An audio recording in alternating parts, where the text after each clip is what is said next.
मुंबई येथे आदिवासी विकास विभागाच्या बैठकीत महाराष्ट्रातील कातकरी समाजाला मुख्य प्रवाहात आणण्यासाठी नाग्या महादू कातकरी योजना लागू करण्याचा महत्त्वपूर्ण निर्णय घेण्यात आला। या योजनेअंतर्गत महाराष्ट्रातील सर्व जिल्ह्यांमधील आदिम जमातींसाठी निधी वितरित केला जाणार असून मागणीप्रमाणे अर्थसंकल्पीय तरतूद केली जाणार आहे। यासाठी पालघर जिल्ह्यासाठी विशेष निधी मंजूर करण्यात आला असून त्वरित अंमलबजावणीचे आदेश देण्यात आले आहेत।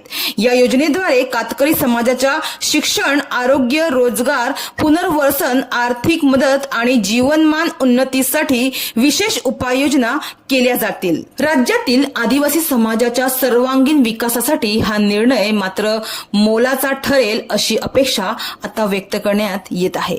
स्थानिक पातळीवर लवकरच या योजनेच्या प्रभावी अंमलबजावणीसाठी विशेष बैठकींचे आयोजन करण्यात येणार आहे। तर मुंबई येथे पार पडलेल्या या बैठकीत आदिवासी विकास मंत्री अशोक उईके, विद्यमान आमदार राजेंद्र गावित, आमदार हरिश्चंद्र भोये, आदिवासी विभागाचे आयुक्त, अप्पर आयुक्त, सचिव तसेच जव्हार व डहाणू प्रकल्प अधिकारी उपस्थित होते।